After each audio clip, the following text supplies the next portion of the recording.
Welcome to the first few lessons from Grade 8, Unit 1. Our unit challenge will be to use insights from what we learn in this unit to plan for a sustainable future. There's no better way to begin 8th grade science than with a game. We use the Carbon Runner game as an icebreaker. But it's more than just a game because it gives students a glimpse of the decisions that they're going to be making about energy use and energy generation all year long. As we debrief, we get to know each other and learn about the different things that we're going to be discovering throughout the year. In Lesson 1.2, students take a pre-assessment to determine their previous knowledge of Earth's position in the universe, the concept of gravity, and computer programming skills. Students then learn what is our unit challenge as the Green Ninja visits our classroom. The ninja reveals that we'll be creating an animated story about protecting Earth. Finally, students are introduced to a view of the Earth from 1,000,000 miles away using a satellite camera called EPIC. In Lesson 1.3, students analyze the results of yesterday's pre-assessment. As we return to the EPIC camera, we have students construct a model of the Sun, the Earth, and the satellite that allows us to see this picture. That brings us to our first big phenomenon of the unit. The EPIC camera captured the dark side of the moon passing in front of the Earth. How did it do this? In Lesson 1.4, the warm-up is for students to draw their existing models of how the Earth, the Moon, and the Sun relate. Some of them are going to show some orbits, and so we'll ask, how is the Earth kept in orbit around the Sun? And how can that help us explain the EPIC picture that we introduce next? We use the I notice, I wonder, it reminds me of formulation for just about all of our phenomena to really get students thinking about what they're seeing. We end the day starting a hands-on investigation of forces between objects that are not in direct contact.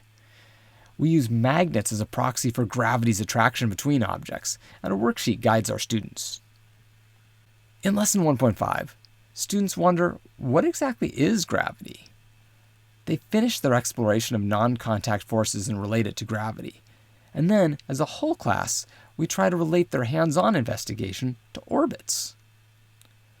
After a brief presentation to add the correct terminology to their discoveries about gravity, students then explore an interactive gravity and orbit simulator.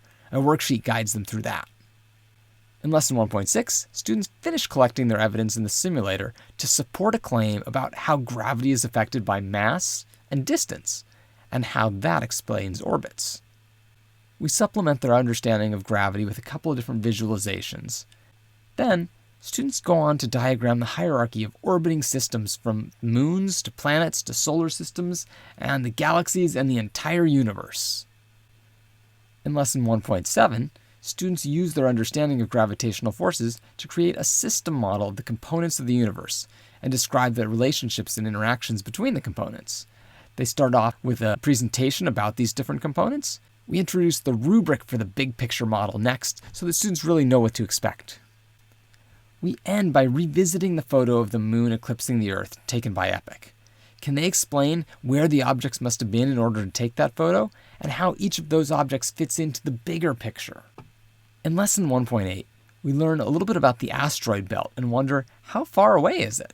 Students then create a scale model of the Earth, Moon, and asteroid belt to better understand the size of these objects and the distances between them. We have a short presentation to introduce the idea of a scale model, and then a worksheet to guide them through creating their own, and then they share them with the rest of the class. In Lesson 1.9, we continue learning about asteroids using a short presentation and reading from a NASA website. Students will track their ideas in a worksheet, and then they'll participate in a fishbowl conversation to answer the question, what's the likelihood of an asteroid colliding with Earth? We end with a whole class debrief. Has a major impact like this happened before? How often do they happen? And to answer that question, we're going to need to understand some things about rock layers, which is the next set of lessons.